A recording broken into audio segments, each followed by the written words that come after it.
enjoying these first few moments. And these two clubs 65 places apart, and their last meeting came in the semi-final back in 2014 when Wigan were the FA Cup holders, and they were on their way to another final before Per Mertesacker came up with a late equalising goal, and then Arsenal won on penalties as Saliba will guide it back towards Kepa, wearing all yellow, defending the Arsenal goal away to our left. And a very good crowd here today, not too many empty seats, if any, maybe one or two in the top tier, but as often in occasions like this, it's a case of maybe the Arsenal team looking to lift the crowd at the moment. 4.5 minutes played, 0-0, and Wigan looking to retain their defensive shape. Yeah, we thought, Nigel, that they might play a 5, Wigan. I'm not so sure it's flattening out to a 4 on occasion here, I'm thinking. And they do have Rafael Borges Rodriguez trying to tuck in on the far side, the right as well, the young Australian on loan from Coventry. Now it's played long downfield, seeking out Joe Taylor, who almost wins it. Then it's headed away by Saliba. And now Saka will try and come in field for Arsenal again, and plays it wide to Lewis Skelly, who comes in field beyond the first challenge, but not the second one for Moxon. But Arsenal win it back. Martinelli on the far side. Again, the Wigan players trying to get close to him, and in the end, he was fouled by Hunt, and it will be a free kick. Played forward quickly, but Aimson is able to hammer the ball to safety, and now Moxon nodding it towards Taylor, who could be a very lonely lone striker if Wigan don't give him the service, but Arsenal have it back again. Arsenal winning 4-1 at Portsmouth in the previous round. All 4 of their goals coming from set pieces, and already this season, having played only 1 game, they've created the most set piece goals right across the FA Cup.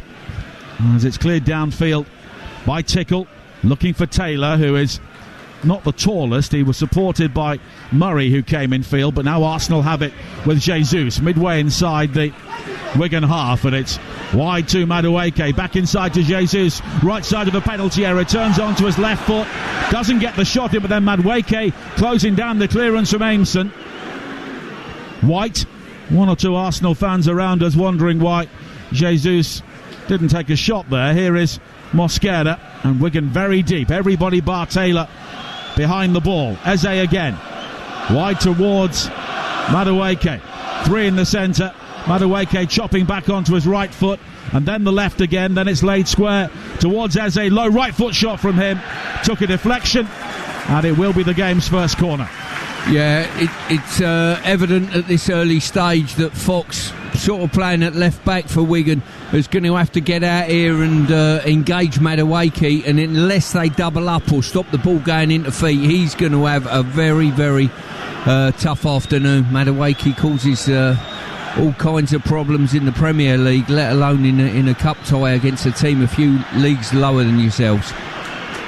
Tim Robinson, the referee, gave the corner. 1 or 2 Wigan players were suggesting it came off an Arsenal boot, but Eze will take this in front of all of those Wigan fans on the far side, but the referee will just halt play initially to sort out something he believed he saw inside the penalty area.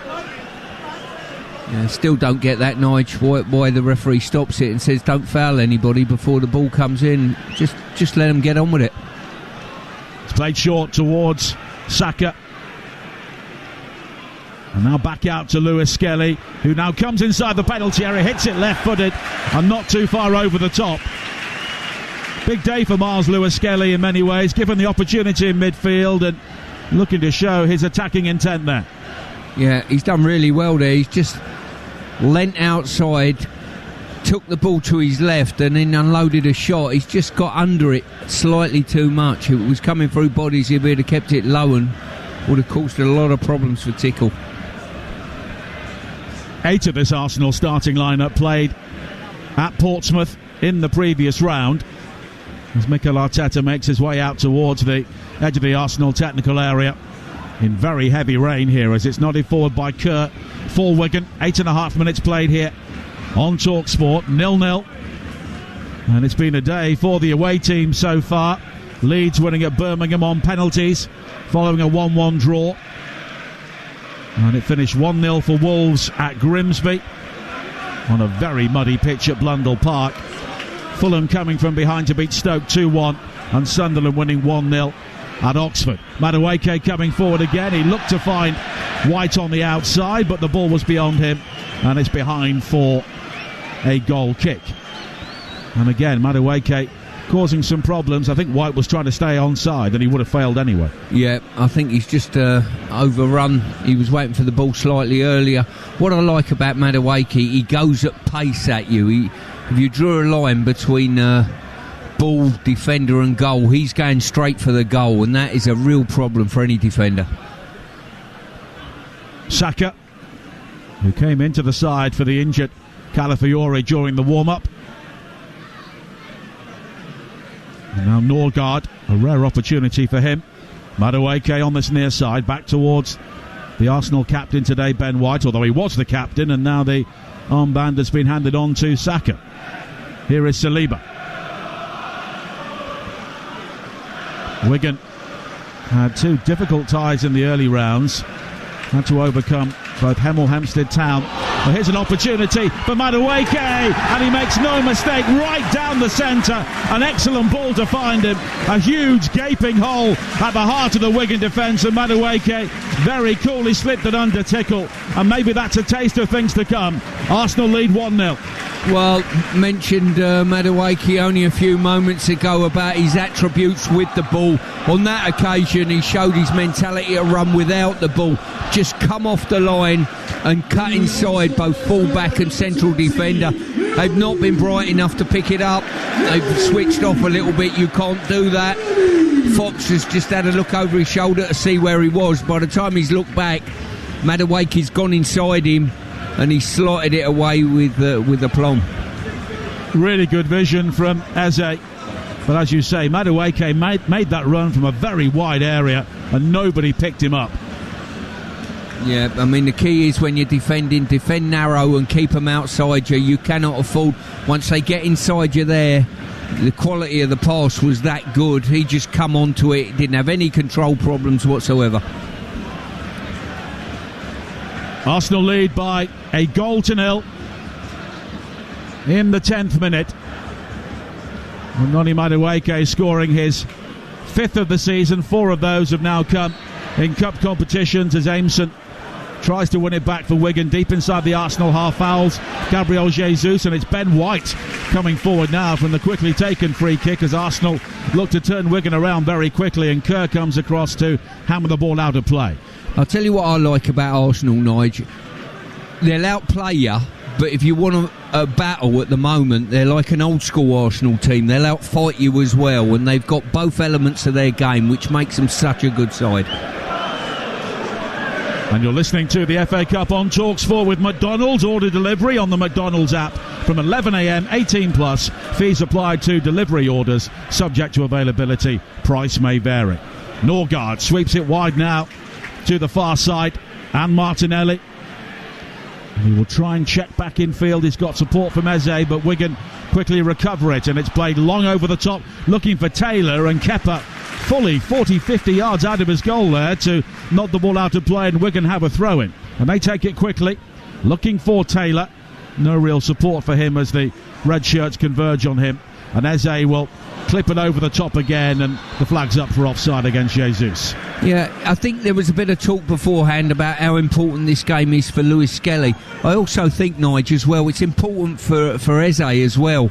You know, he was taken off, I think, at Brentford in the week when they were chasing a goal and whatever, and he didn't have the impact I was expecting from him. So these games are really important for him to come away and have a good slant on the Man of the Match award, I think. In Scotland, it's finished Motherwell 2, Aberdeen 0. Goalless at Ibrox in the early stages between Rangers and Hearts after Celtic came from 2 down earlier on to win 3-2 at Kilmarnock, as a Wigan attack is quickly snuffed out. Played forward by Mosquera into the path of Eze, who was having his shirt pulled there, but no free kick as Moxon retreats. And now White has got so much room to find Madueke. And Morgan Fox really needs some help out here. Yeah, he does. He got the help from Ben White, bizarrely, because Ben White took the ground and took a midfield player into a covering position where he should have just left Madueke on his own. And now White again. Back towards Saliba. And Eze looking to run this game from a slightly deeper role. Finds Lewis Skelly, and here is Martinelli on the Arsenal left. And it's been a dominant performance from the Gunners so far. 14 minutes played on TalkSport, leading by a 0-0. Jesus back towards Eze. He then spins into the penalty area, but Wigan win it back. Good challenge by Wright, and then Taylor just slips at the crucial moment as he tries to burst away from Saliba close to the halfway line. Arsenal have the ball back with Martinelli. Glenn Whelan, the joint interim manager for Wigan, is out on the edge of the technical area, and he's got the look of a man at the moment who's not quite sure what he could do and what his players can do here. No, they're up against it without a doubt. Just just guilty of overplaying slightly, too many touches, and on the break there, Taylor, good opportunity, just lost his footing with support coming. Now Saliba, midway inside the Wigan half, Saka, and he's been tumbled by Callum Wright, and it will be a free kick. Wright was part of the Plymouth team which beat Liverpool in the third round last season. But a very different story here so far at the Emirates Stadium. Norgard, square towards Lewis Skelly. And here is Martinelli now looking to tease Rodriguez. And it's swung into the penalty area at the near post, where it's cleared away by Moxon. And now White again. Incessant Arsenal pressure at the moment. And White makes the run beyond Madueke towards the byline, clips it in field, seeking out Saka, but doesn't find him. Wigan will clear, but again Taylor is trying to win it back from Saliba, and fair play to him, he was game. I think he was fouling Saliba, but he still got nowhere near the ball. Yeah, only about 4 fouls in that interaction. Just the 4. Yeah, well done the referee though, let him play go. Arsenal moving the ball around quite well. If I was Ben White now, I wouldn't come and start overlapping and underlapping Madueke. I would drop back, pull the Wigan marker away from him, and just leave him one-on-one. At the moment, Ben White is close to the centre-forward position as Madueke comes forward now again. Jinks in field. And he's got support from Eze, and Eze with a great ball wide to this near side, and it was Fox who just got a touch on it, but White was offside anyway. See, White's made 2 overlapping runs at the moment, and he's been offside twice. If I was him, just support from behind. When your winger's got the fullback on toast, leave it with them. You support from behind at that stage. When they're struggling to get past them, that's when they need you as a decoy run. But what do I know, Nigel? Well, you were the underlapping fullback, weren't you? Well, that's because I used to dominate the player playing outside me, 17 minutes played here. Arsenal leading by 1-0. Let's check in on the action at Ibrox. Big game in Scotland today. Rangers against Hearts with TalkSport's David Tanner. And it's Rangers 0, Hearts 0, and this is the first real big attack of the game at the moment. A chance for Hearts, and it's a super goal for the league leaders. And it's Mark Leonard who gets the goal from 20 yards out. And after no chances in the first 16 minutes, there's the first chance, and there's the first goal. Rangers 0, league leaders Hearts 1. Well, a good moment to go there, and if it stays like that, that would be such a significant win for Hearts if they can hold on to that or build on it, leading at Ibrox by 1-0. Of course, they had that very emotional late win in the Edinburgh Derby last week as well. Eze forward now towards Martinelli, breaks into the penalty area on the left-hand side, and he finishes superbly. And Arsenal are making very short work of Wigan Athletic here. Once again, the pace and the vision, too much for the League One strugglers, and it was Martinelli this time, a hat-trick in the previous round, who swept into the penalty area on the left. Eze with another perceptive assist, and he made no mistake, and it's 2-0 already. Well, as you say, the athleticism of Arsenal, the eye for a pass of Arsenal, really clever. We're just seeing the movement in the front line. Martinelli come across the front line first off. He's checked his run at the centre forward position, headed back out to his wide berth, and as he was doing that, a great ball through from Eze freed him up, and the clinical nature of their finishing has been evident. But if you're Wigan, you can't play a high line like that. You'll get absolutely destroyed.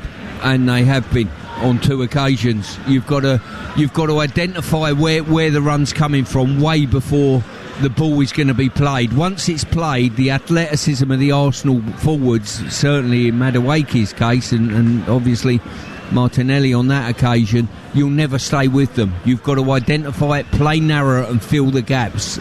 So when people in midfield pick the ball up, they can't see a channel to pass through. Well, it never rains, it pours. It's teeming down here, and those Wigan fans away to our right may be contemplating a very long early evening here in North London. I think Krusty the Pie could be Soggy the Pie at the moment with the amount of rain we've got, Nige. The way things are going, I think I'll bring him on. It's back now on the far side with Jack Hunt, and even talking to Graham Barrow pitch side before kick-off, and I think there was a degree of realism in what he was saying. They knew it was going to be very tough here today. There's been another goal at Ibrox in that big game in Scotland. Here's David Tanner. And it's Ryan Naderi who scores for Rangers to make it Rangers 1, Hearts 1, after just 2 minutes after Mark Leonard gave Hearts the lead. It was a cross from the left, 2 tremendous saves from goalkeeper Alexander Swallow, and in the end it was forced in by Naderi from short, close range, his 3rd goal for his new club. Rangers 1, Hearts 1. 2-0 to Arsenal here as Ben White slithers over the byline, trying to keep a ball in play down the Arsenal right, and it will be a goal kick. Don't forget, one more tie coming up following this one tomorrow night.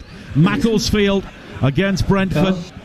Live on TalkSport with Natalie Sawyer, Sam Matterface and Andy Townsend. Big game as well in the Championship tomorrow night. Live and exclusive on TalkSport 2. The top 2, Coventry and Middlesbrough, with Ollie Klink, Joe Shannon and Adrian Clark. And then on Tuesday, Adrian will have kick-off on TalkSport with all the goals as they go in from the Champions League and the EFL. Benfica against Real Madrid. The start of the knockout playoffs will be live on TalkSport 2 with Ian Danter and Dean Ashton at 8 o'clock. And then 5:45 on Wednesday, Newcastle travelling to Baku to meet Karabakh in their knockout first leg. And Darren Ambrose and Jim Proudfoot will bring you that commentary here on TalkSport. We're following Arsenal once again to Molineux, where they will face Wolves, and Adrian and Stewart will be alongside Joe Shannon for that game. But every game, it feels, is a big game for Arsenal at the moment, and they'll be keen to get the win at Wolves, obviously in any situation, but particularly with Manchester City closing the gap during the midweek round, as Arsenal come forward again here, leading 2-0 with 22 minutes played. Saka square towards Lewis Skelly, and now Martinelli and Madueke scoring the 2 goals here in the opening 20 minutes. And Wigan have had no response, although their fans are looking to generate some noise away to our right hand side. Here is Madueke, and again he's absolutely skated beyond Fox into the penalty area, finding Saka. He pulls it back, and it's almost an own goal. In the end, it was hooked in very close to the goal line by Madueke. In the end, 3-0 to Arsenal with 23 minutes played.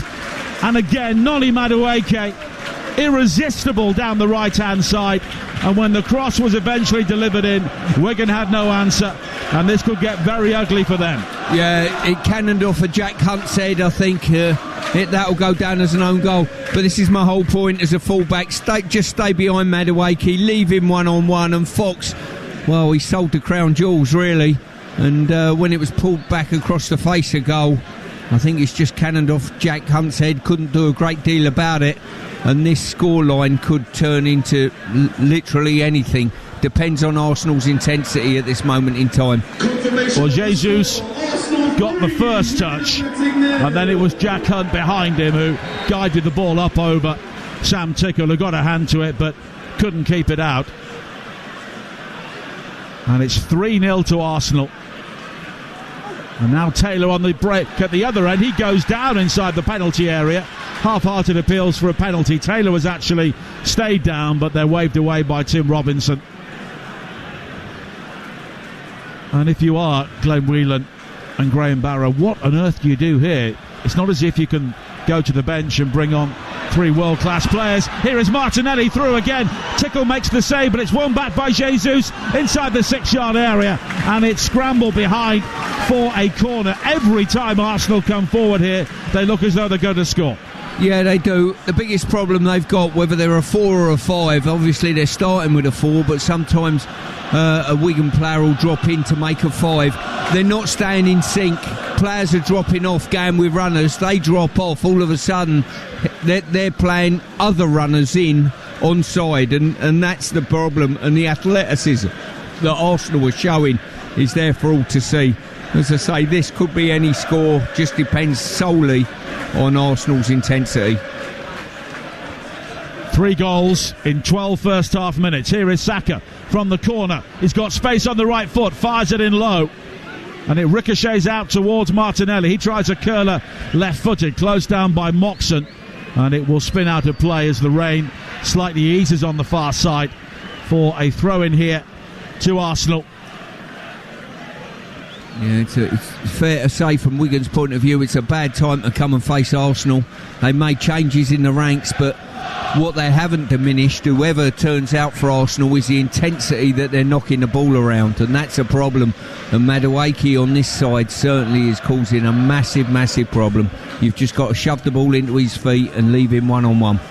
And they've got players here who are maybe keen to make a point. They want to play in the first team on a more regular basis. Norgard, who is one of those, finding Eze. He spins and plays it over the top again. Saka was in behind Aimson, but this time the central defender was able to clear. Now White finding Eze again, and they can't live with him at the moment. He works it in towards Madueke, and it's hammered away by Fraser up towards the halfway line, where it's gathered by Kepa. Yeah, I think Eze's played really well, but I think he's a little bit guilty of taking too many touches, Nige. Honestly, I think he could limit that a little bit. Here's Jesus, a long ball forward, he's onside, and he dinks in number 4. 4-0 to Arsenal in the 27th minute. They are absolutely rampant here, and better teams than Wigan Athletic would not be able to live with them on this form. Another defence-splitting ball forward. The Wigan defence was nowhere, and Jesus able to saunter through, dink it over the goalkeeper Sam Tickle, and it's 4-0 to Arsenal. Well, the travelling fans are absolutely crestfallen here. You know, they've come in massive, massive numbers, and at the moment Arsenal can break that line at will, really. Certain players are dropping off, certain players are staying up. 3 went up. We're looking at the replay here. 3 stood up. The far right backs ended up staying in slot. All of a sudden, there's only one outcome. As I say, this could be any score you want today. Jack Hunt's gone down now, injured, I think. Well, Jesus with his 5th goal of the season, of course, still working his way back from a long-term ACL injury, and now Jack Hunt is down, one of the experienced players in the Wigan team. And you look at the Wigan fans away to our left, I wouldn't say they came here with great optimism. I think some of them may have come here with a large dose of realism, but their team are 4-0 down, and we've not played half an hour here. And of course, Gary Caldwell could be their new manager in the next week or so. Of course, in the 3rd round, his team Exeter conceded 10 at Manchester City, and maybe Arsenal have got eyes on a similar scoreline here. Let's go back to Ibrox in the meantime and join David Tanner once again. 27 minutes gone. It's Rangers 1, league leaders Hearts 1. Mark Leonard got the goal in 16 minutes for Hearts, and just 2.5 minutes later Rangers were level. It was actually an own goal scored by Michael Steinvender, who went to clear a ball under pressure from Rangers Ryanaderi, and he completely sliced it like one of my tee shots, a shocker into his own net from a yard out. Rangers 1, Hearts 1 at Ibrox. Thanks, David. Wigan are about to make a change here as well, and Matt Smith, the former Arsenal youngster who we discussed before kick-off, an FA Cup winner with them, he is about to come on, and Jack Hunt unable to continue, and he has gone straight down the tunnel. So Smith, who also played in an FA Youth Cup final team for Arsenal, lost to Chelsea in the final in 2018, he will come on here, and I'm sure not the circumstances he would have dreamed of when the tie was drawn out. Less than half an hour played and his team are 4-0 down. And as Stuart was saying, it really is a case of how many do Arsenal want to score here. When you've got a team playing extremely well and on blob like Arsenal are, it develops a culture within the club, and you could see that from the first minute they're on the money. The energy levels, the passing ability, the work ethic within the team. So it doesn't matter what 11 are in these shirts at the moment for Arsenal. You think you're going to get a performance every week. Now Norgard almost losing out to Murray.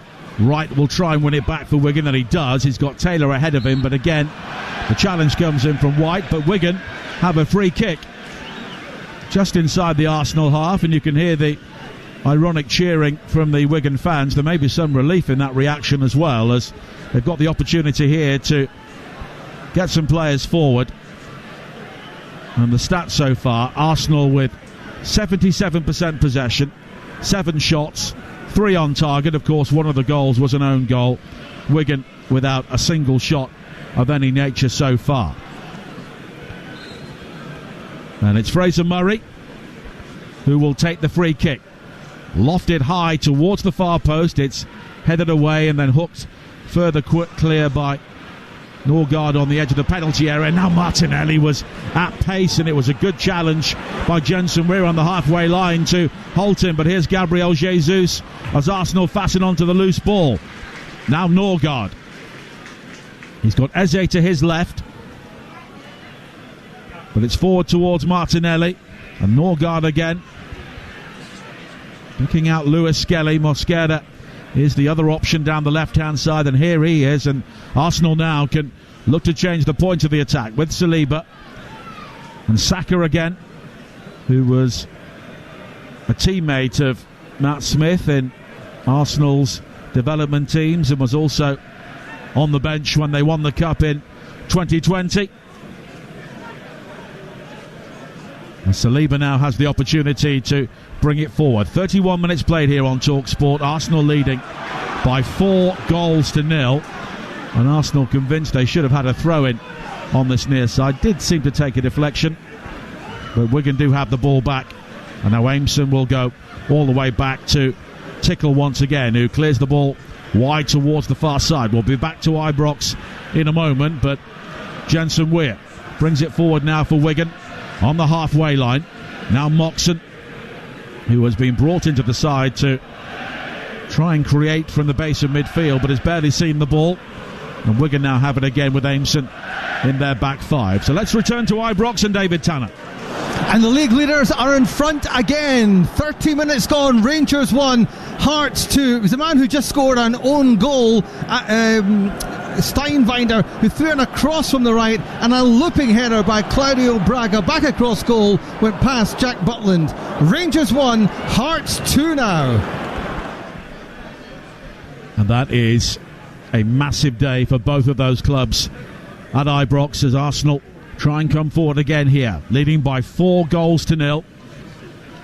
Manchester United, Manchester City and Liverpool are the only teams not to lose here so far this season, and it's fair to say that Wigan won't be adding themselves to that list here today. And of course they've got that Match coming up against Wolves in midweek live on TalkSport. Then the North London derby away from home. Adrian just pointing out to me a banner in the away support, Wigan till I pie. Brilliant. They're not wrong. Tickle clears downfield again. British humour at its best, I think we've just seen there. Yeah.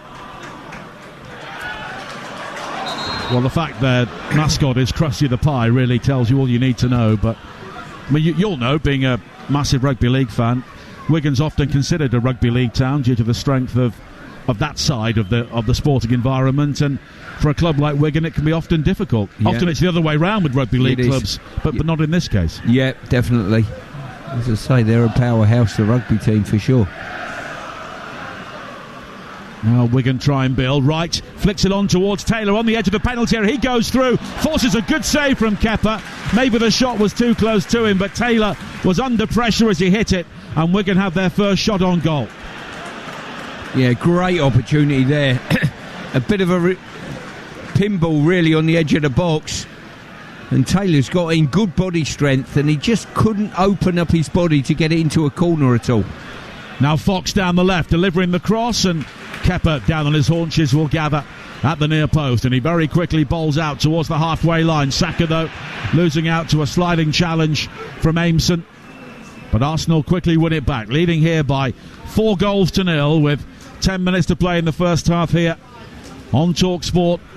774 clubs began in the FA Cup this season, and we are down to the final 19. Arsenal, the highest ranked team in the tournament. Of course, Macclesfield are the lowest ranked team, still alive in the FA Cup, and Mansfield, the only lower division team who are currently through to the 5th round draw, which takes place just after 6:30 tomorrow evening, as Saliba plays it square to Mosquera for Arsenal. 14-time winners, but they've not reached the 5th round in the last 5 seasons, which is their worst run in the Cup since the late 1940s. The last time they got to round 5 was when they won the Cup back in 2020.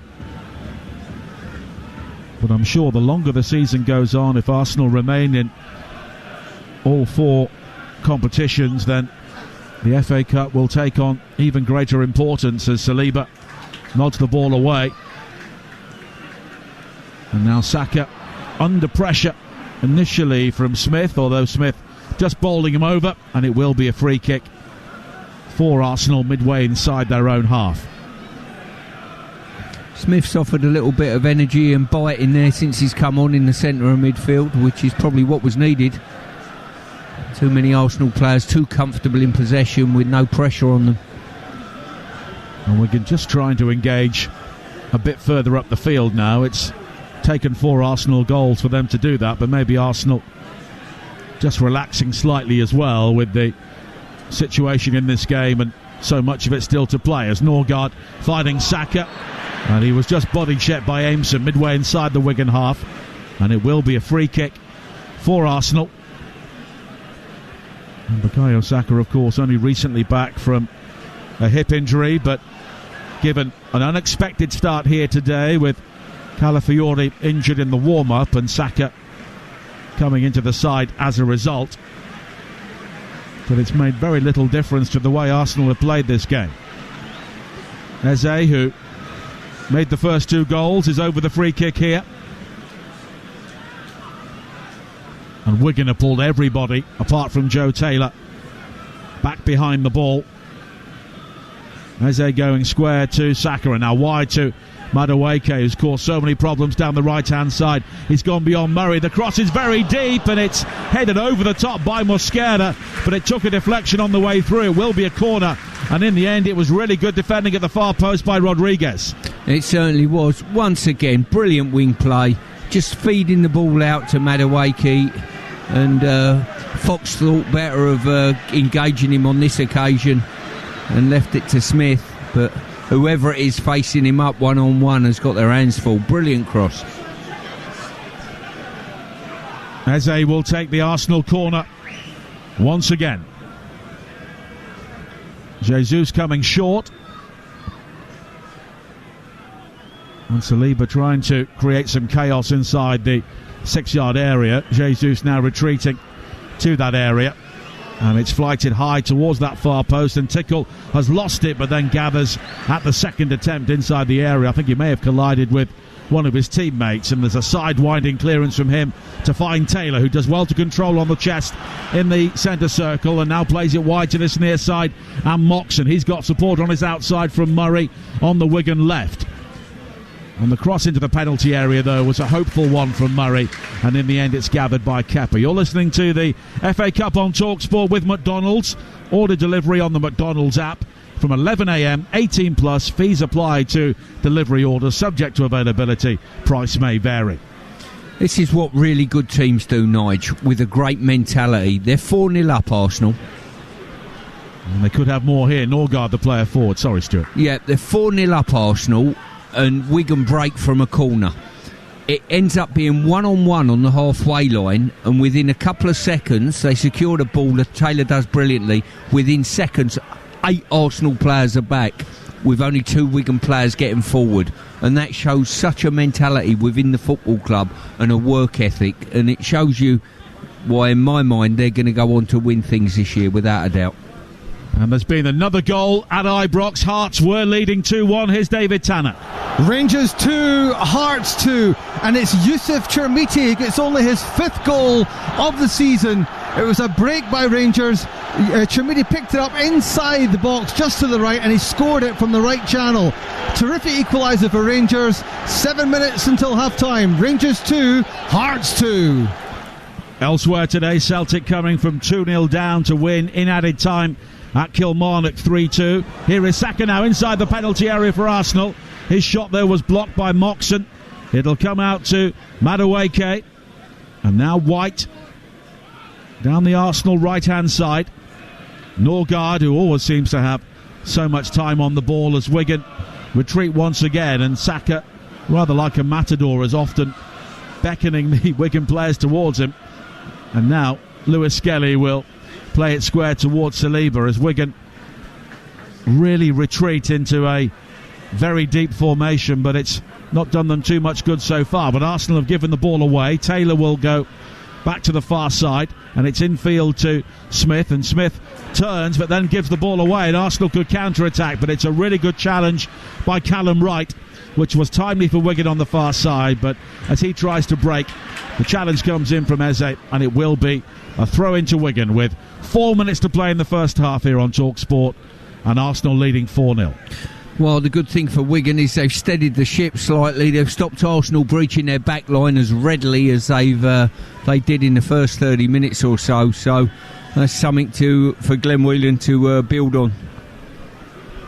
But now Smith has lost out on the edge of the penalty area. Here is Madueke in a central position, but he's challenged, and Moxon will bring the ball clear now for Wigan. 4 forward in this attack. He's got Taylor peeling away to the left-hand side, but he looks to the right. And Rodriguez, he comes in field smartly up towards the edge of the penalty area, hits it left-footed, and Kepa makes the save. But that's decent stuff from Wigan in the circumstances. Yeah, good play there by Rodriguez. Done really well. Skipped inside 2 players, unloaded a decent shot, but Kepa kept his eye on it. I'm sure Kepa will appreciate the employment in what's been a first half with long spells of inactivity so far. Norgard coming forward now. If you've just joined us, Arsenal taking an early grip on the game with 3 goals in the opening quarter. Madueke, Martinelli, and an own goal from Jack Hunt before Gabriel Jesus made it 4-0. As Arsenal come forward again, Martinelli with more tricky wing play. It's cleared away as far as Eze. Urged to shoot, but he's closed down by Moxon. Back out to Martinelli again on the right-hand side. He looks to shuffle into position here away from Weir, and he heads to the byline and then chops back yet again and then beats him a third time. Drives it in low, but Smith will clear the ball away with the help of Weir. But Arsenal, so eager without the ball, quickly win it back themselves. Yeah, that's the side of their game that I'm enjoying watching as well, that work rate. And now Norgard, high over the top, looking for Madueke, and he finds him, but the ball just skids away from him on a very wet playing surface, although the rain has now stopped here at the Emirates Stadium, and it will be a goal kick for Wigan. Yeah, we might have a game where the goalie gets booked for time wasting, the Wigan goalie being 4 or 5 or 6-0 down in the second half, Nigel. Well, Sam Tickle's had no chance so far. I think Mr. Tickle would have struggled with those extraordinary long arms the way the game has gone in the opening half an hour or so. Sorry. You're more than welcome. Bad jokes are what get us through the day. Now Martinelli nodding it down to Gabriel Jesus, and here is Saka bursting down the centre, just unable to gather. That would have been another terrific Arsenal goal, but Saka just unable to bring the ball under his spell. But again, Arsenal cutting through Wigan right down the centre. Here is Smith finding Fox. Williamson will take over, and as a former Exeter player, he may be reunited with his former manager next week if Gary Caldwell takes the vacancy at Wigan. He was on the bench for them when they won the FA Cup back in 2013, and then were relegated here 3 days later. Now a good ball forward towards Rodriguez, and the cross in is cleared away at the near post. And now Moxon for Wigan again on the left-hand side. Finding Smith, and there will be a minimum of 2 more minutes, mainly for the injury to Jack Hunt after the 4th goal. Still Rangers 2, Hearts 2 in the Scottish Premiership as Moxon clips it wide to the far side, seeking out Rodriguez, but all he can do is avoid the goal kick and knock it out of play on the stretch, and it will be a throw-in for Arsenal. And you mentioned that steal and the willingness to work without the ball, and I think Arsenal certainly maybe lost that for a spell in the recent history, and it's taken Arteta time to bring it back, but of course now he has done, and as a result they are where they are. Yeah, it's a cultural thing at football clubs, I think. All of a sudden you train the way you play and you take good habits into every match situation. Arsenal at the moment, as a football club, have got a lot of good habits on the football pitch, and that's all they're doing is probably mirroring what they do on the training pitch, that will to win. Here is Saka. White makes the run on the overlap down the right-hand side. Madueke coming in field. Saka drifting away from the challenge of Moxon. Eze tries to play it back to Saka, who claims he was fouled by Smith, but Arsenal win it back anyway. Eze robbing Moxon, and now Norgard almost at walking pace forward towards Eze on the edge of the penalty area, but the challenge comes in from Moxon, and Arsenal playing keep ball as we head towards half-time here. And the game has gone in the way that many people intended. Arsenal in control, and they've added goals to that control as well. 4 in a 16-minute spell before the half hour. Wigan have improved since then, but really it's a case of how many can Arsenal score, or do they want to score in the second half. That is half time.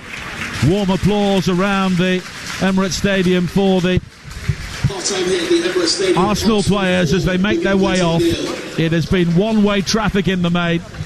Arsenal's quality shining through in that 16-minute spell when they scored all 4 of their goals, and already we can say the long wait to return to the FA Cup 5th round is coming to an end. At half-time, it is Arsenal 4, Wigan Athletic 0. Well, they've stopped the flow of goals. That's one positive. I'm not entirely sure a comeback is on the cards in the second half, but at least it's not 5 or 6 by half-time. I want to know what advice Keith Andrews gave to Glenn Whelan after Thursday night's draw for Arsenal at Brentford. I'm not entirely convinced he would have said to him, go with a high line. I mean, that really caused Wigan a lot of problems. Could they not see that coming? You go with a high line, Arsenal are going to be too quick, too smart to have that stop them scoring goals, surely. Yeah, where the problems lie is Arsenal players are making runs in behind. Players are tracking those runs, which is fine.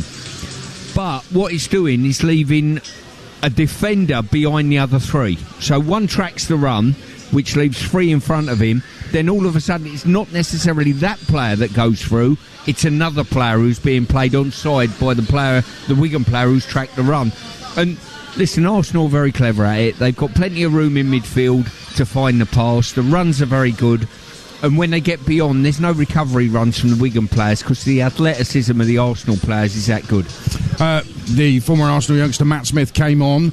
He's actually looked all right, hasn't he? And as far as he's concerned, it's 0-0. It was already 4-0 by the time he came on. Yeah, I think he's probably improved them a little bit. You know, he's got a little bit of snap in there. He's getting tighter to people than I've seen a Wigan player do prior to him coming on. And what you've got to do, we saw it yesterday at Burton. Burton was snapping in and winning headers and winning that. I only see one team out there in red winning headers, winning tackles and trying to be a little bit unpleasant, and sadly that's what Wigan probably had to do from the first minute. Yeah, and I'm intrigued by that. You said in commentary, I made a note of it, about the Arsenal mentality, that it doesn't matter whether it's against Wigan and they're comfortably winning an FA Cup tie, or it could be, I don't know, a game against Bayern Munich in the Champions League like earlier in the season, a big game against Manchester City in the Premier League. The mentality seems to be consistent from Arsenal, and probably this season that mentality more consistent than ever before. Yeah, without a doubt. There's definitely been an improvement on that.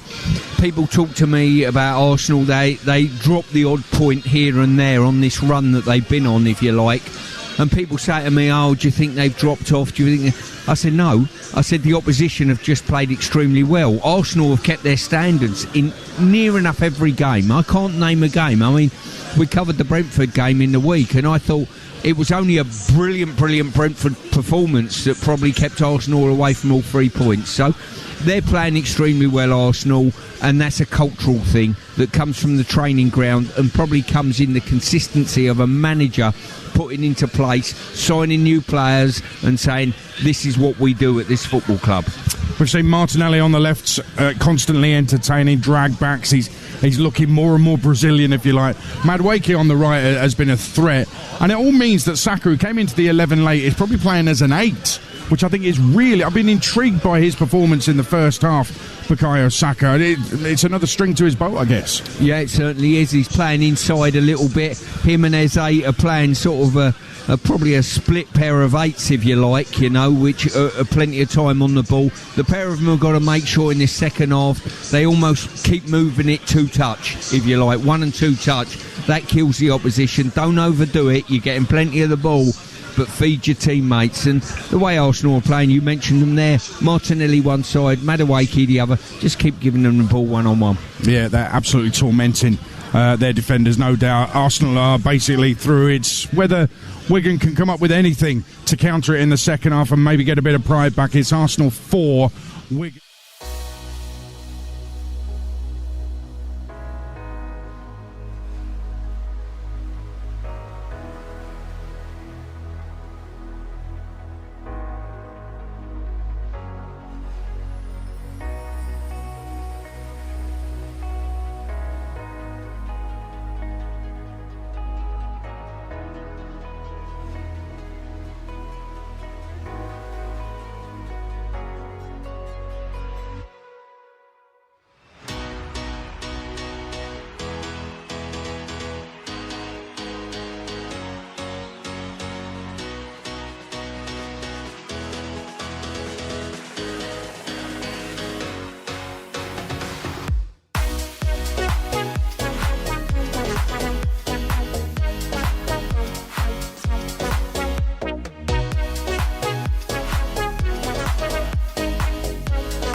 told your friend you're not okay, and tell me what's wrong and why you never said you felt that way. And guess you're trying to stay strong and fake a smile until I look away. you too long. It hurts to watch your blue eyes fade to gray as you fade away. As you fade away. Yeah, I'm about to fade away, cause every time I wake up I feel like it's Monday. Something's going wrong with all the chemicals up in my brain. All of a sudden I don't look at anything the same way. Got a build up of my thoughts sitting in an ashtray. I'm sorry that I'm so inconvenient, okay. Just let me be me and I'll stay out of your way. I can see the way you look at me, I'm such a disgrace. I never really asked to be brought into this place. You wanna love me? Well then baby have a taste. All the highs and the lows, no you'll never be the same. I don't really wanna hurt you but I can't control the pain. If you're sticking by my side maybe we could be okay. Okay, maybe you could be the change I need today. I promise that I've never felt this way. I really hope that you will choose to stay through all the pain. I know you told your friend you're not okay, and tell me what's wrong and why you never said you felt that way. Guess you're trying to stay strong and fake a smile until I look away. But I've known you too long, it hurts to watch your blue eyes fade to gray as you fade away. As you fade away. As you fade away.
very coolly slipped it under Tickle, and maybe that's a taste of things to come. Eze forward now towards Martinelli, breaks into the penalty area on the left-hand side, and he finishes superbly into the penalty area, finding Saka. He pulls it back, and it's almost an own goal. In the end, it was hooked in. 3-0 to Arsenal with 23 minutes play. Here's Jesus, a long ball forward, he's onside, and he dinks in number 4.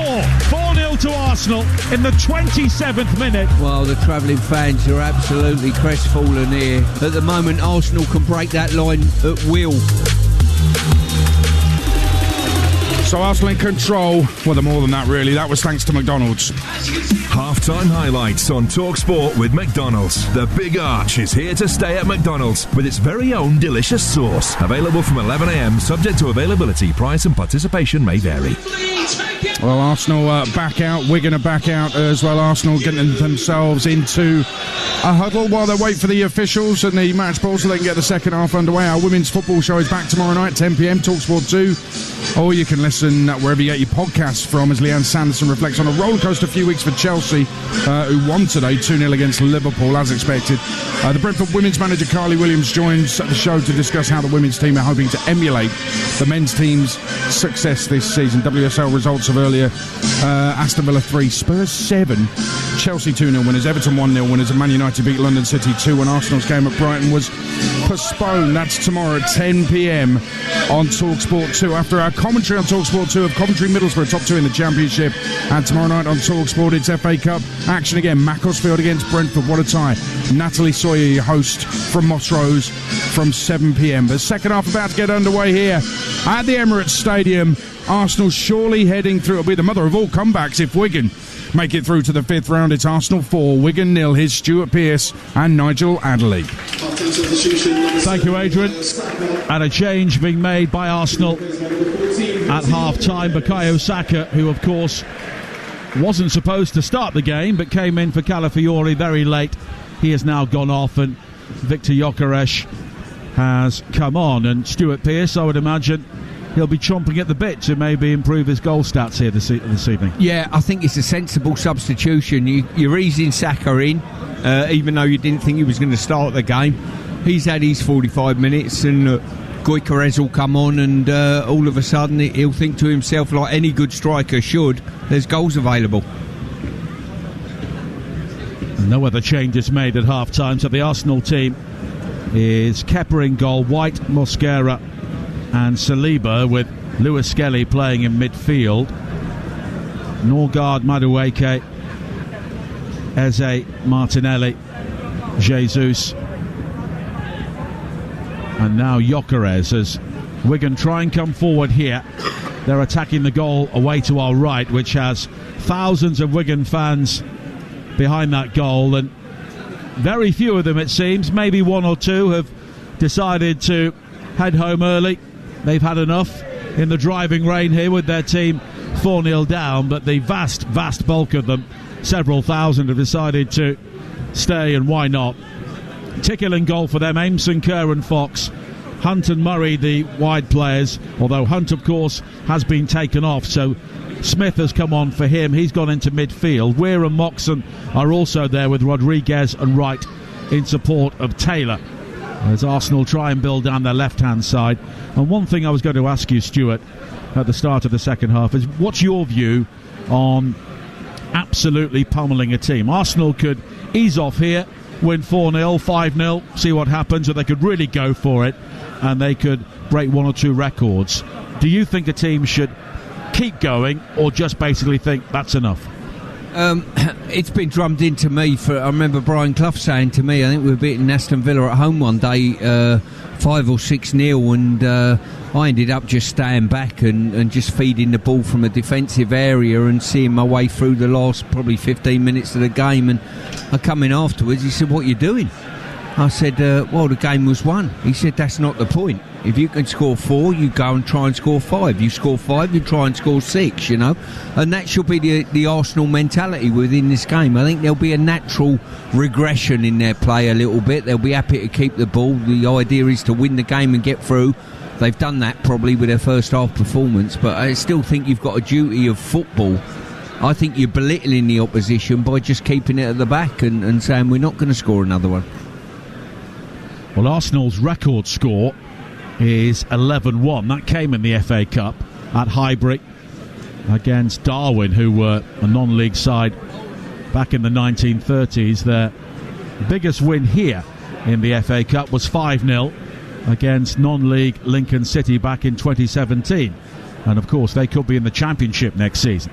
Here is Norgard for Arsenal. 3 minutes into the second half here on TalkSport. Arsenal leading by 4-0. All the goals in the opening 27 minutes. Jesus scored the fourth of those, and he's on the ball here.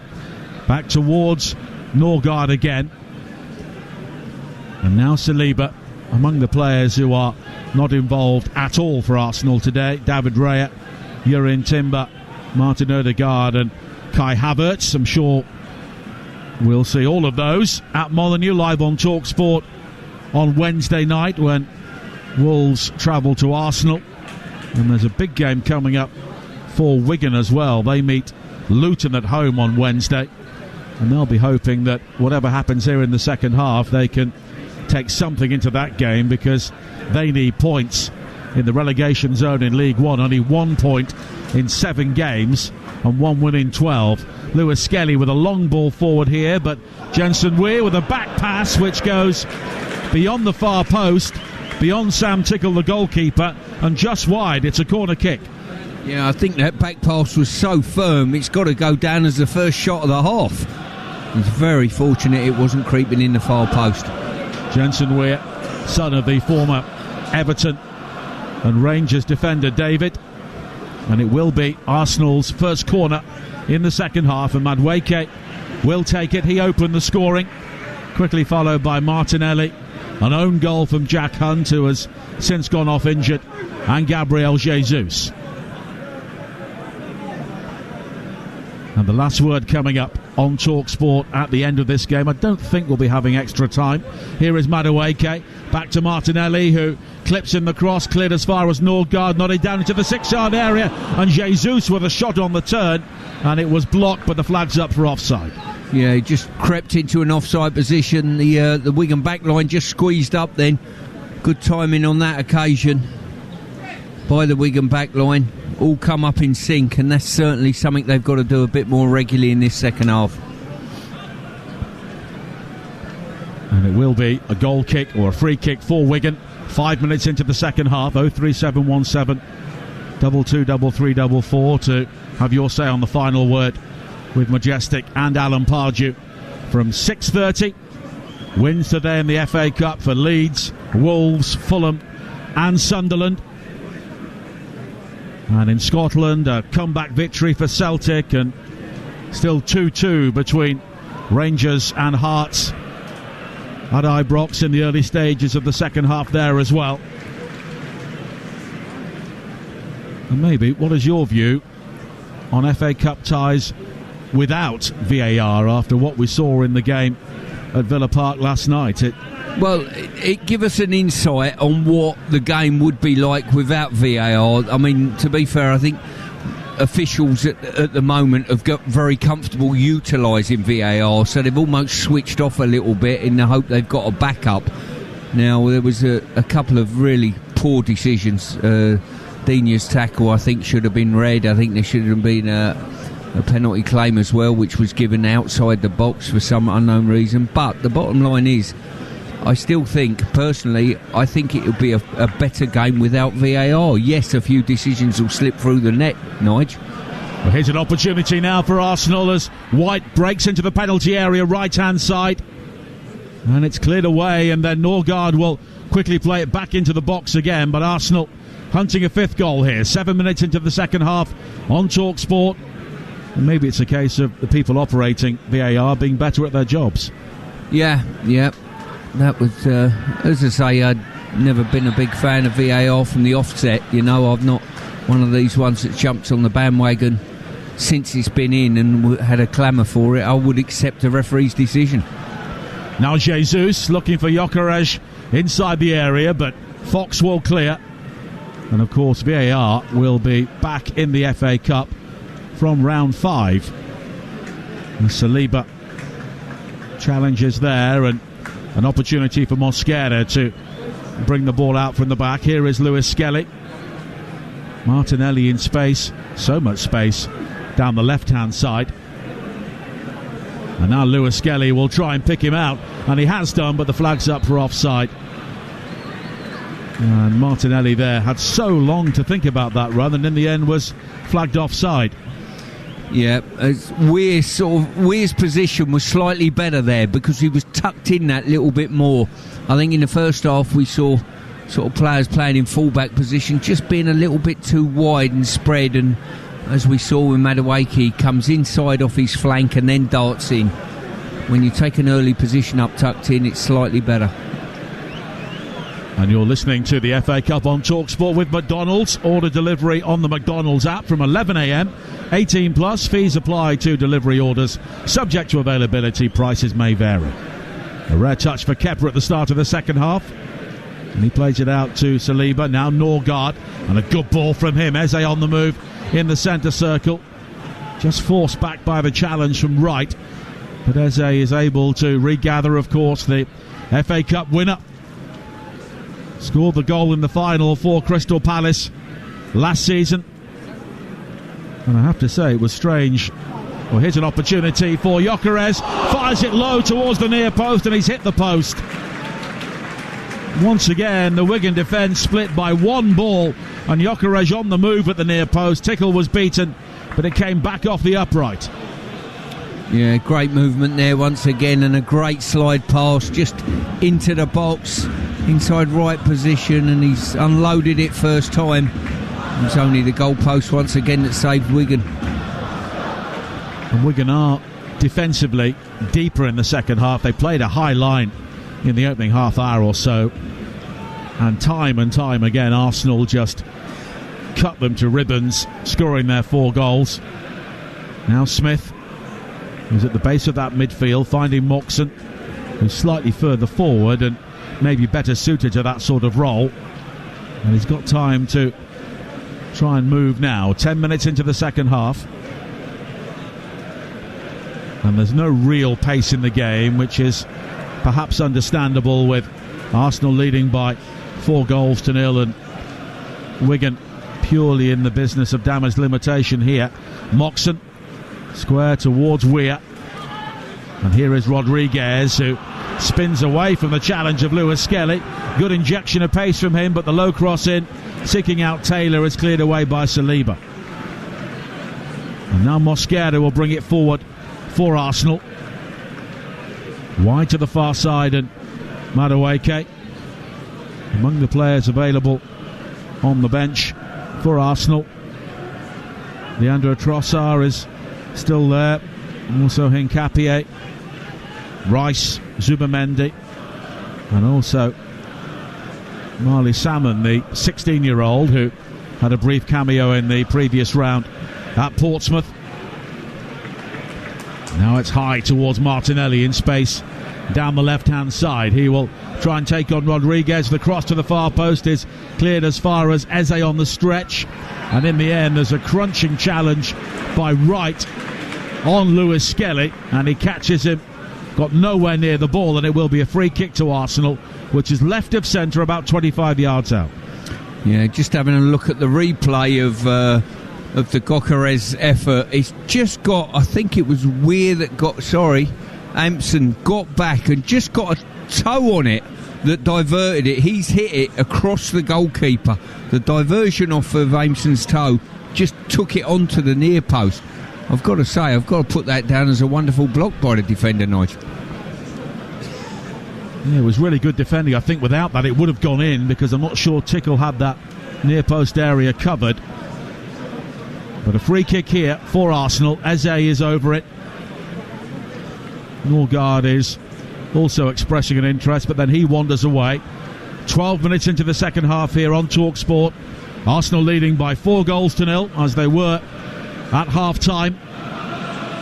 Still Rangers 2, Hearts 2 in Scotland.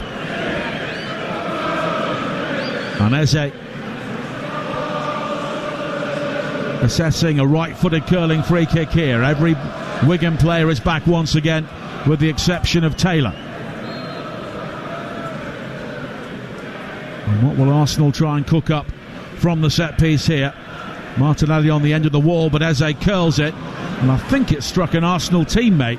Indeed it did, because Jesus was almost flattened by that. As Arsenal try and come forward again on the far side, here is Saliba. And now White finding Madueke. And a crossfield ball will find Lewis Skelly in plenty of space, high in towards Martinelli, but he's closed down and Wigan will eventually clear the ball away. And here is Rodriguez on this near side, and the ball down the line deflected out of play by Eze. So let's check in once again on Rangers against Hearts with TalkSport's David Tanner. And it's Rangers 2, Hearts 2. We're into the 10th minute of the second half. What a battle this is between the teams at the top of the table. Rangers now third after Celtic's win at Kilmarnock earlier today, and there's 5 points between Rangers and the leaders Hearts, so it's a must-win for Rangers. Tied at 2-2 at the moment. Hearts have made a couple of changes. Jordi Altena and Landry Kabori have come on for Islam Chesnikov and Agu. Rangers 2, Hearts 2. Thanks, David. Taylor here for Wigan, close to the halfway line. He's fouled by Lewis Skelly, and it will be a free kick. Glenn Whelan once again. The former Stoke and Aston Villa defender is, or midfielder rather, is out on the edge of his technical area. Both he and Graham Barrow may have one final game in charge, and we'll have to wait and see. There's going to be a change for Arsenal very soon, and Marley Salmon, the 16-year-old we talked about, will be coming on along with Leandro Trossard as Mosquera nods it down, and Wigan will also be making a change as well. Dara Costello will be coming on as the back pass towards Kepa, closed down by Taylor, but the Arsenal goalkeeper is able to get the ball away. And Mosquera wide to this near side on a dark, damp early evening here at the Emirates Stadium. And Martinelli looking to take on Weir, who is backpedaling now. Eze on the burst into the penalty area, fires it into the side netting. But Eze with 2 assists already, almost adding a goal to his tally there. Yeah, great driving run by Eze. I thought he was going to open his body up and shape it in the far corner. He's dragged it round the corner, opened up the opportunity, and just couldn't pull it back enough across the goalkeeper's left hand. Well, Marley Salmon got 14 minutes in the previous round. He'll get at least half an hour here. And there's a paternal arm on the shoulder from Mikel Arteta as Salmon comes on. And Saliba goes off. And Noni Madueke will get a great ovation as he departs. And Leandro Trossard will replace him. As we go back to Ibrox and David Tanner. Rangers 3, Hearts 2. Rangers are in front in this game for the first time, and it's taken them 57 minutes, and it's the man who brought them back into the game earlier, Yusuf Chermiti, who scores his second goal of the game. A cross from the right from new signing Andreas Skov Olsen, and it was a brilliant header at the front post by Chermiti. Rangers 3, Hearts 2. Well, it's fair to say that Yusuf Chermiti has not been a fan favourite at Ibrox so far, but a couple of crucial goals there today as Rangers come from behind for a second time and now lead for the first time. And if they win that game, things will be tightened up significantly at the top of the Scottish Premiership. 61 minutes played here. Arsenal leading by 4-0 as they were at half-time. Dara Costello is still awaiting his opportunity for Wigan. And now Norgard. Trossard pulling wide to this left-hand side. Martinelli's moved over to the right. And now Trossard plays it low in towards Eze, who spins away from the challenge. Goes down on the edge of the penalty area. Under pressure from Murray, but no free kick given by Tim Robinson. And now it's brought forward by Rodriguez again. He looks a tricky customer, and he steps away from Lewis Skelly, and then Lewis Skelly takes him down as he goes on the outside, and Wigan have a free kick. Yeah, he's been pretty good, Rodriguez. I think he's caught the eye. He's been very, very direct with a good turn of pace. Well, it was Smith who did have hold of the shirt there of Eberici Eze initially inside the area, and then he let go, and then Eze went down. to be replaced by number 11, Dara Costello. Dara Costello is now coming on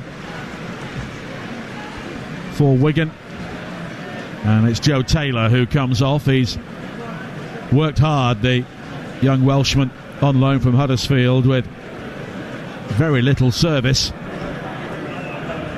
Free kick here. Murray will take it. Kepa comes out to fist away for Arsenal. It's helped back into the area. First touch for Costello. Now Moxon jabs it wide to the far side, and the flag's up for offside as Fox's cross-come shot was gathered by Kepa anyway. Yeah, good ball into the box there, and Kepa's come out, decided not to catch, punched it, but they kept it alive, just straight offside. Taylor's just walking past us now. He's worked tirelessly, but for very, very little reward in the game. It's been tough for him up front on his own. And in this scenario, there are bigger games to come for Wigan towards the foot of League One, starting with Luton at home on Wednesday. They were 11th in the table before this run of only one win in 12 games. Now they are 22nd. It is very, very tight. A couple of wins would probably lift them clear. Here is Eze, low into the area for Jesus. Quickly further on to Gyökeres. He goes down again, appeals for a penalty, but nothing given. And White has got time to play the ball inside the fullback for Jesus. The low cross blocked at the near post by Tickle and cleared away by Wright, and it will be a throw-in for Arsenal. Yeah, whilst I'll quantify this statement that Arsenal have lost some intensity, Wigan are defending that much deeper. They've got bodies in the critical area, and they're getting blocks on, so they're looking much more solid this second half, Wigan. I think the nature of the crowd here today will be demanding more goals. I think because ticket prices are a bit cheaper compared to the Premier League, a number of Arsenal fans who possibly don't come on a regular basis, they are here today. There's very much a family feel about the Emirates Stadium, and the fans of all ages certainly enjoyed what they saw in the first half. Now Lewis Skelly back towards Salmon, who wears 89. He'll be hoping that squad number goes down a bit the longer he goes into his Arsenal career. Now Murray coming forward for Wigan down their left. He's got right ahead of him, but the challenge comes in, and the ball is then squirts into the penalty area. Kepa was challenged at the near post by Costello. He has gone down, and as a result Tim Robinson has stopped play. Yeah, Salmon just left it for his goalkeeper, and Costello's made a lot of ground up to try and get there. Yeah, just a clash afterwards. No intent there. Yeah, Kepa got to the ball first. Here is Lewis Skelly. 65 minutes play. The final word coming up at 6:30 on TalkSport with Majestic and Alan Pardew. 03717 223344. Leeds winning on penalties following a very tight 1-1 draw at Birmingham in the first game of the day. Wolves overcoming Grimsby, and a very muddy pitch at Blundell Park to win 1-0. Fulham coming from behind to win at Stoke 2-1, and Sunderland also overcoming the conditions at Oxford by a 1-0. Celtic have won 3-2. Rangers are leading 3-2 against the leaders Hearts in the Scottish Premiership, as Arsenal come forward again here. Martinelli looking to tease, and the low cross into the area from Norgard. It's cleared straight back to him. White, who has spent so much of this game on the right corner of the Wigan penalty area, looking to attack. Now Jesus, and Arsenal dropping back towards the halfway line. When you see 4 goals in the opening 27 minutes, you think there is going to be an avalanche of goals here, but Wigan do deserve some credit for tightening up in the second half. But here is Trossard turning on the outside, fires in the left-footed cross, which is scrambled away inside the 6-yard area by Jason Kerr, and it will be a corner. Yeah, because they're defending that much deeper, all of a sudden the ball comes in the box, and you've got that many more defenders that can actually get a block, and it's... In fact, it was a really good clearance, actually, in a tight area. You can always slice them in your own net. Corner kick, which Eberechi Eze will take. Trossard coming short. And again, there is a phalanx of Arsenal players looking to make their run from beyond the far post. That's where the ball goes, but Tickle gathers well. And he quickly clears downfield. Costello is the only player forward, but he controls well. Lewis Skelly, the player who was with him, and then Lewis Skelly hacks him down. And it will be the game's first yellow card for Miles Lewis Skelly, and he can't really have too many complaints. No, he can't. And to be fair, he just looks short of match sharpness. You know, it's a really poor challenge that was. He just got outdone. He's gone for the ball, and it just wasn't there the next second. And he's been taken on a couple of times on the side near us as well, Nigel. He's been unexpectedly beaten.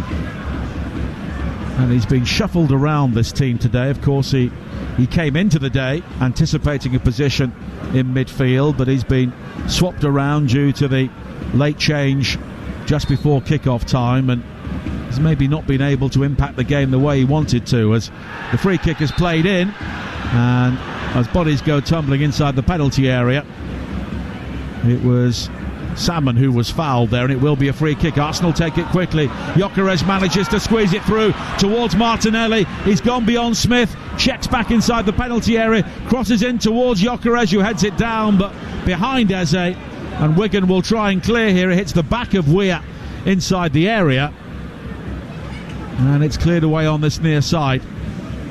And there is a Wigan player, Rodriguez, who is down inside the box. He was involved there as Gyökeres tried to keep that ball alive. Yeah, as I say, Gyökeres has just trod on Rodriguez's foot. That'll be painful. Should be okay though.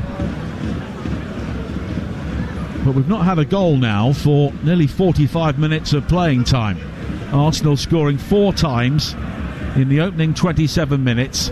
We now have 20 minutes to play, and it's still 4-0. But as we were saying, if Wigan had started like this, it could have been a very interesting game. As it is, they ditch the high line at 4-0 down. Yeah, and as I say, they look a much tighter team to attempt to break down now. As I say, playing that little bit deeper, a little bit more together, and more bodies in the critical area.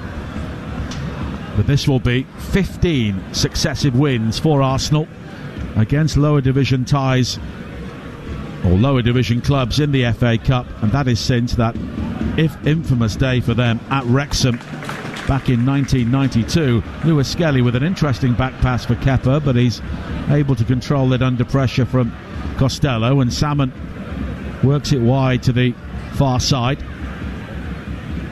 And now Salmon plays it long downfield, seeking out Gyökeres. Well, I think Gyökeres fouled Aimson, but no free kick given because Wigan have the ball anyway. Kurt finding Aimson, and it's infield to Moxon, but he was under pressure from Jesus. And Jesus' ball forward is cut out by Smith, and Wigan will try and break forward again now. Costello was in space down the middle, but it's wide to the far side, and Murray, but it's overhit for him, and it goes behind for a goal kick. But it's been, I wouldn't say a more even game, but it's been, in the second half, the sort of cup tie it would have needed to be for Wigan to have any sort of chance here today. Yeah, indeed. As I say, they've defended that little bit deeper, been a little bit more aggressive in their work, engaging the Arsenal players. Arsenal have played their part in that. They've dropped off probably 5% in intensity, which you quite understand. But the bottom line is, Wigan will come away. They need, with the league campaign as well, they need to come away from this game with a feel-good factor in the second half for Glenn Whelan to say to his players, look, you know, if we can keep a clean sheet this second half, there's our win-win. Well, Glenn Whelan and Graham Barrow deep in conversation in the Wigan technical area at the moment. And Wigan will hope to appoint a new manager in the coming week, and he'll inherit a team which, as we were saying before kick-off, is low on confidence but possibly has the quality to get themselves out of trouble. But they'll pick up their first yellow card of the day here. It was Owen Moxon with the challenge on Christian Norgard, and it will be an Arsenal free kick just outside their penalty area. Don't forget, coming up tomorrow on TalkSport, 7:30 kick-off, Macclesfield against Brentford, the final tie in the fourth round. Natalie Sawyer, Sam Matterface and Andy Townsend will bring you the commentary from Moss Rose, and there is a huge game on the home of the EFL, TalkSport 2, in the Championship. The top two, Coventry and Middlesbrough. Coventry in a poor run at the moment under Frank Lampard. Middlesbrough 6 wins in a row. Ollie Klink, Joe Shannon and Adrian Clark will bring you that game. Adrian will have kick-off on Tuesday alongside Chris Owellamo, Kevin Hatchard and Scott Minto, with all the goals as they go in from the Champions League and the EFL. Benfica Real Madrid is the commentary on TalkSport 2 at 8 o'clock as Trossard comes forward here, dinks in the cross, looking for Jesus, who leapt well at the near post, but Sam Tickle just leapt a bit higher and claimed well. Yeah, great ball there from Mosquera, feeding Trossard on this left wing. What time's the draw tomorrow, Nige? Just after 6:30. Perfect. So, some big teams left, and one or two hoping for a big tie. Your old teammate Nigel Clough, I'm sure, will be keen for a big day for Mansfield again. Yep, he certainly will. I dropped him a text after the game, congratulated him on the result, and he's had some good results. I mean, we were at Burton when they've had a great cup run. I think they played United, didn't they, in the cup, and one or two other teams when he was Burton manager, so they'll be excited in Mansfield at the moment for the draw. Yeah, well, we'll see what Macclesfield do, but Mansfield are the lowest ranked team, guaranteed a place in the draw as it stands. And there are one or two Premier League teams who've got through who, you know, should be giving the FA Cup a really good go this season. You can look at Sunderland, you can look at Fulham, and you think, well, they're not going down. They may not trouble the business end of the season at the top. So the FA Cup is a real opportunity. Free kick here for Wigan, which is clipped into the penalty area and headed away by Norgard. And now Martinelli's got Eze in support, and Eze has got there before Rodriguez. He can break into the penalty area, but the cross was blocked by Murray. There are appeals for handball, certainly from Gyökeres, but Tim Robinson waves away the appeals, and of course no VAR, so the game continues. Yeah, a bit too close contact for me, even if it did strike the hand. I wonder if you said to both Mansfield and Macclesfield, you've got each other in the next round, well, they would accept that, or they would want somebody that's further up the food chain at home.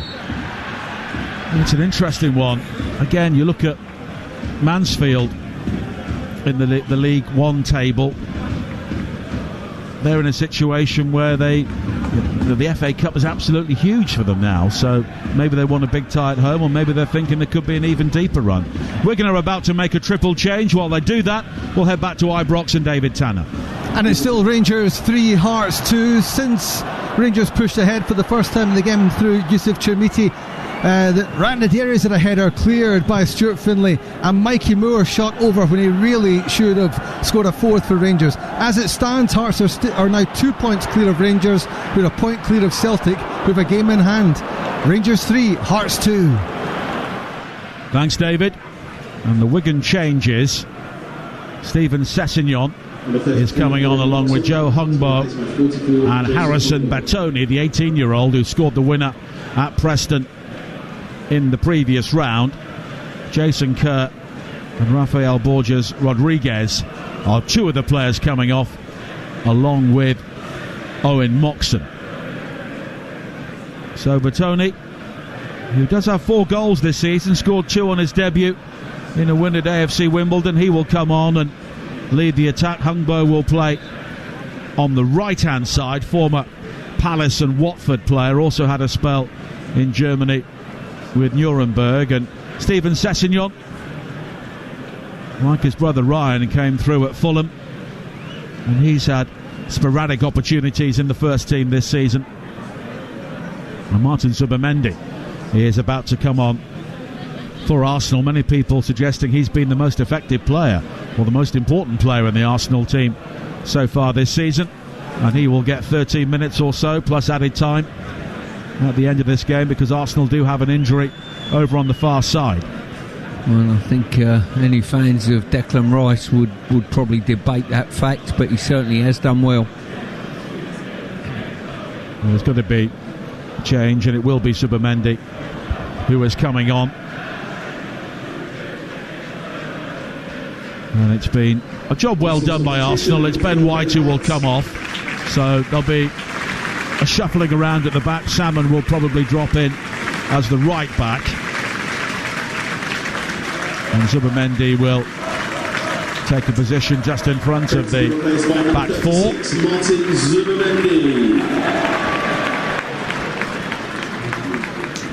But going back to that point you made before, if you're a lower ranked club, I mean, Mansfield obviously would look for a big tie. If you're a Premier League team, you probably don't want to be going to Wrexham, do you? No, you wouldn't. That'll be a tough tie in itself with the Wrexham story. But it's intriguing. I do love a draw, Nigel, I've got to say.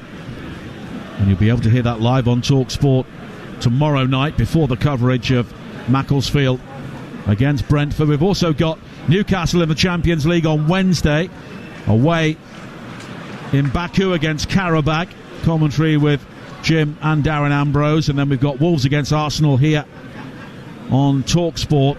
The Newcastle game on TalkSport 2 at 5:45, and then on Thursday a double header from the Europa League, 5:45 Fenerbahce against Nottingham Forest with Alex Crook and the former Forest defender Luke Chambers, and Ian Danta and Chris Awelimo will bring you Celtic against Stuttgart. All those in the knockout playoffs. Of course, teams like Arsenal already through to the round of 16 in the Champions League, so their European season won't resume until March. 10 minutes to play here. Arsenal 4, Wigan 0. And we've known for some time that Arsenal will be in the fifth round of the FA Cup for the first time in 6 years. And here is Eze. Plenty of Wigan players ahead of him. Trossard coming in field from the left-hand side, but it's cleared away by Aimson up towards the halfway line. Costello will try and get there ahead of Mosquera, but that's easier said than done. And now Zubimendi once again. Yeah, Zubimendi just playing in that deep-lying midfield role. Norgod's dropped in as right centre-half, and Salmon has just gone to right back now with White going off. And here is Mosquera, Lewis Skelly, and Wigan defending with real tenacity now, and defending their penalty area, which is something they simply weren't doing well enough in the first half. Here is Trossard. He's closed down though by Weir. And now Eze. Rangers still leading Hearts 3-2 at Ibrox. Big moments to come there as Martinelli plays it wide towards Zubimendi. And Martinelli again, he's got support from Norgard, and they work it well into the penalty area. But again, Wigan stand firm, and it's cleared away by Fox looking for Costello. Norgard just had hold of his shirt briefly, but now Costello will try and continue down the right-hand side, and eventually Norgard takes him down. It will be a free kick for Wigan, wide on the left, and a yellow card for Christian Norgard. I'll tell you what, you've got to say, you walk in at half-time 4-0 down, and the scoreline could have been anything, and we're thinking, where could this scoreline go? Credit to Wigan, changed the way they're playing tactically. They're defending deeper, they got bodies around the ball. In the first half it was one-on-one isolation, certainly in the wide areas, not tracking runners, defending high. All of a sudden you defend your own penalty box, get numbers around the critical area, and all of a sudden they managed to keep a clean sheet so far, Nigel. And they are 8 minutes away from drawing the second half 0-0, or maybe doing something better here. Free kick for Wigan, wide on the left-hand side, and it's swept high to the far post. Costello rising for it, cleared as far as Hungbo, but Trossard gets there first. Hooked back in field by Wright. And now brought clear by Gyökeres, and he's taken out by Aimson on the halfway line. That'll be a yellow card as well. All the Arsenal fans around us stand up and complain about that, and it's a rare piece of passion in the second half. Yeah, I'm looking at Mikel Arteta. His head's not moved away from Aimson at the moment, who's walked away. He's concerned that one of his players getting injured, but he's got to bear in mind that Lewis Skelly's done a similar sort of challenge slightly earlier. As did Norgard on the far side on Costello. That. So come on now. Free kick, which Lewis Skelly will take with 7 minutes to play here. The final word coming up on TalkSport at 6:30 with Majestic and Alan Pardew. 03717 223344. To look back on the days and the weekend's events in the FA Cup, and a big week for a number of clubs coming up in Europe as well, and the Premier League. Lewis Skelly finding Trossard on the left. And he shuffles back in field, and Mosquera has got support from Norgard. And again, Wigan much more organised, and that's despite a host of changes in the second half. Trossard finding Eze. From a coaching perspective here, if you took a snapshot of this corner flag to our left-hand side, Arsenal got the ball on the edge of the box out wide. Here is Zubimendi looking to break into the penalty area, drifting in the cross, and the header for Martinelli, and that's a fine save from Tickle. Yeah, top save there. They managed to breach the back line. What they've got to do, I'm suggesting, if the ball's in wide areas and Arsenal have got 2 players, you've got to have a minimum of 2, maybe 3. If they got 3, you've got to have 3 or 4. You can never be outnumbered or just 1 for 1, and that was their problem in the first half. And you're listening to the FA Cup on TalkSport with McDonald's. Order delivery on the McDonald's app from 11 a.m, 18 plus. Fees apply to delivery orders, subject to availability. Prices may vary. And that's the point you make. You've got to create overloads all over the field, whether you're defending deep or trying to get forward. And exactly that. People, when people mention overloads, Nigel, they think it's an attacking statement. It's not an attacking statement at all. It's both, basically. Now Mosquera. Infield again towards Norgard. And there is going to be a change here in goal for Arsenal. Tommy Setford, the 19-year-old, signed from Ajax, will be coming on. Here is Jesus, but Tickle, the other goalkeeper, or one of the other goalkeepers, will gather.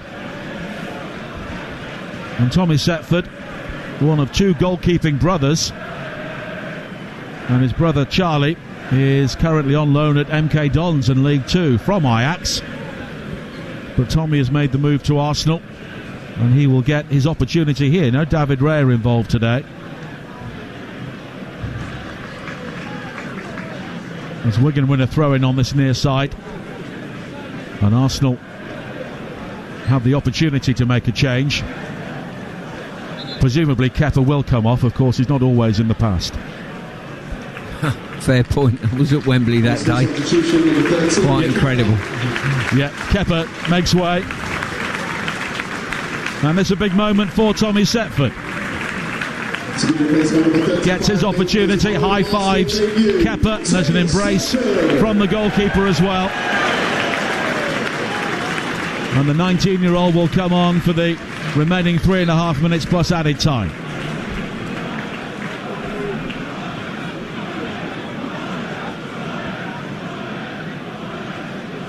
And it's thrown long downfield, looking for Costello, who was just barged in the back there by Mosquera. And it will be a free kick for Wigan, right in front of Glenn Whelan. And it will be taken by Harrison Batoni. And really that win at Preston, the high point of the season for Wigan. Their manager at the time, Ryan Lowe, going back to his former club, and the 18-year-old's goal won it 1-0. And it's Batoni's free kick, and Setford makes a claim, and he'll remember that if nothing else. And he quickly bowls it out to find Zubimendi, and he gets a great round of applause from the Arsenal fans who are still in the building, although many now are choosing to make the early departure and head out into the drizzle which has returned here at the Emirates Stadium. And it's good to see a couple of youngsters coming on the pitch, Sepford and Salmon, like an accountancy firm, really, aren't they, you know? I think if you want to sell your house, you get them in for the surveying. And now Salmon coming forward again. And Arsenal were the first team, really, along with Manchester United, to really use the League Cup as an opportunity to blood young players. And that's something which Arsenal have continued. And of course, they've had plenty of Europa League football in recent years to develop a number of potential young stars. And now Lewis Skelly, and it's flicked through towards Jesus, but Wigan again will manage to bring the ball clear. But Tony was just caught as he tried to play it forward, but Arsenal have it back, and we are heading towards the 90th minute here. Still 4-0. Eze with a shot on the turn, and Tickle with another really good save. Yeah, he's pulled off a couple of good saves this second half, Tickle, I've got to say, down to his right hand side. That time snapshot by Eze. 03717 22 3344 to call Majestic and Alan Pardew on the final word on TalkSport at the end of this game.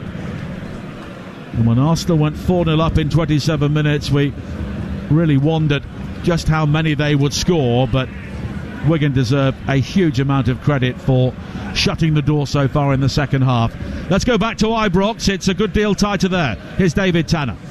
And it's still Rangers 3, Hearts 2. Rangers have a corner kick at the moment. It's James Tavernier, the captain, who curls it in, and it's punched away by Alexander Swallow in goal. It's been end-to-end stuff, no real opportunities. Rangers still with the advantage in this top-of-the-table clash. Rangers 3, Hearts 2, 5 minutes to go. And we're heading towards added time here. Thanks, David. Trossard coming forward for Arsenal, leading by 4-0. A challenge from Murray, and there will be a minimum of 2 minutes added time as Wigan clear and Costello comes forward here. Can they have the final word? Look at the recovery of the Arsenal players there. Literally, there was a one-on-one break going on.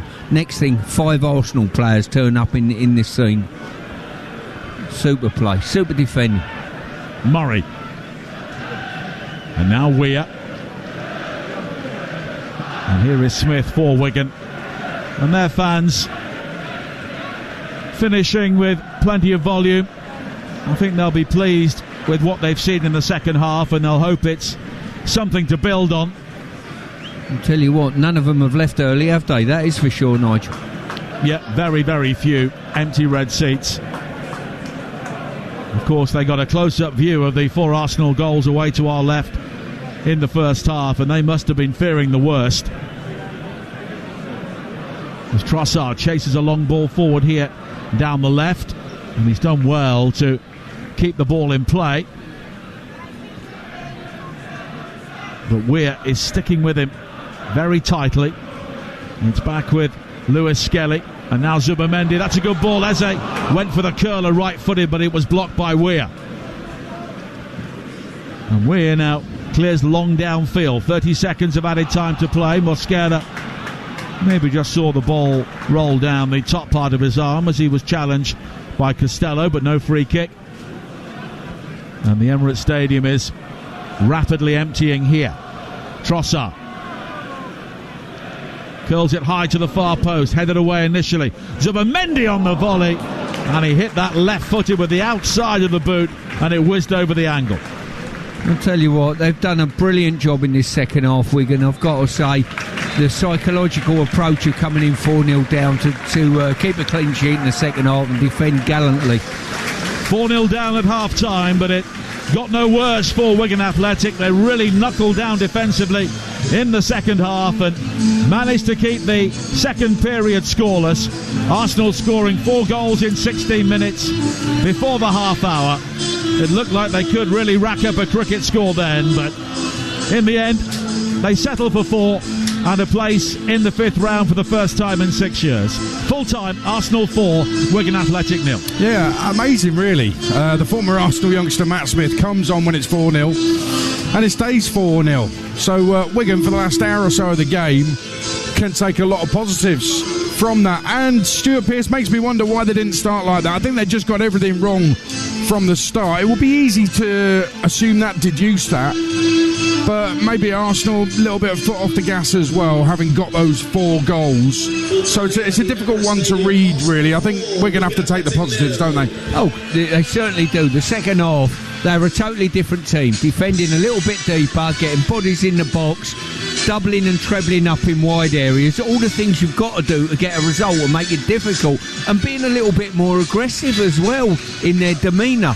Arsenal had done their work in the first half, against a very loose Wigan defence, but second half, Wigan, credit to them, changed things round.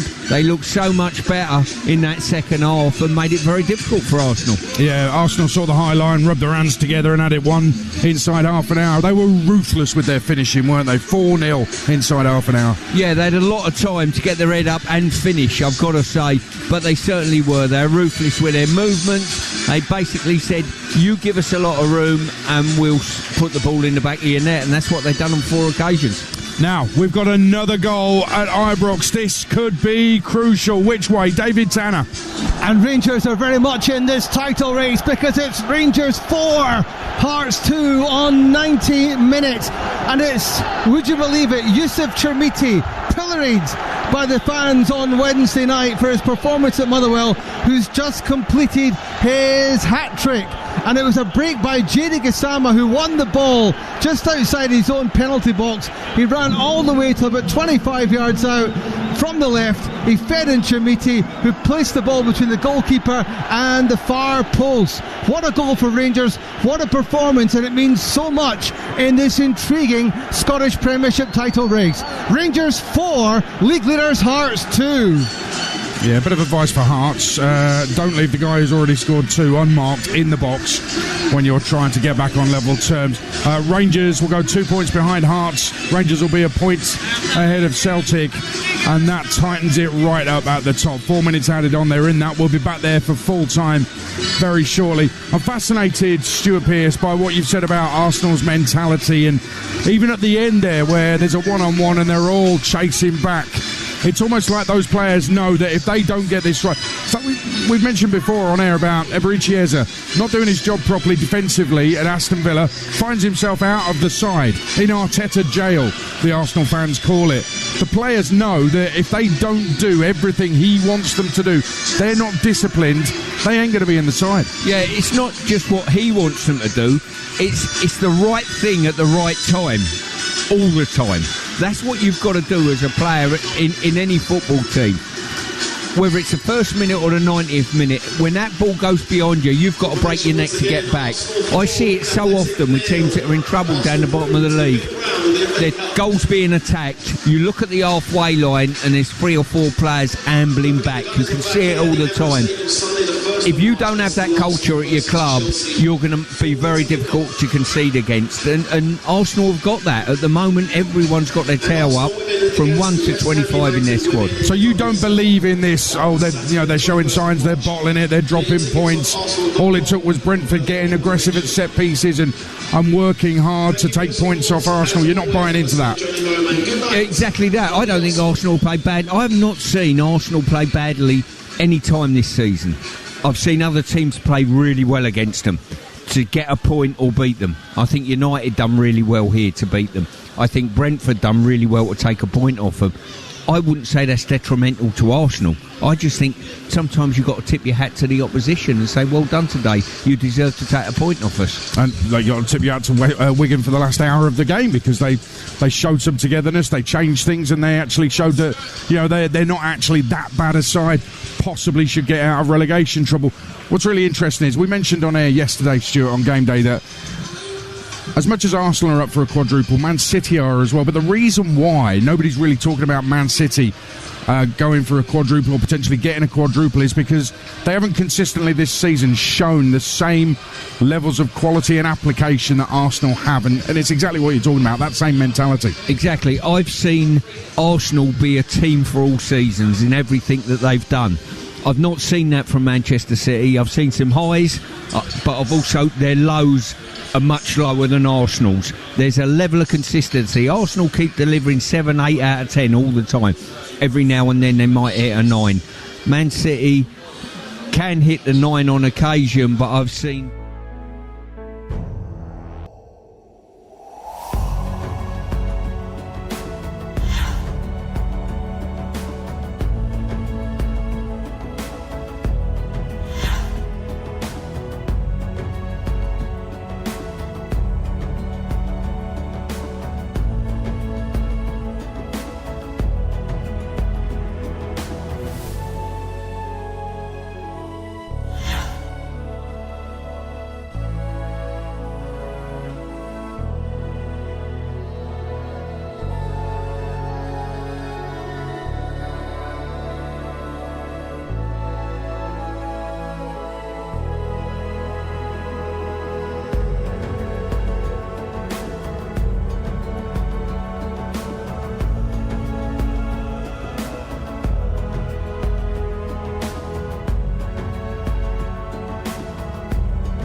has gone for goal. Oh, it's a lovely ball, and Gakpo with the header.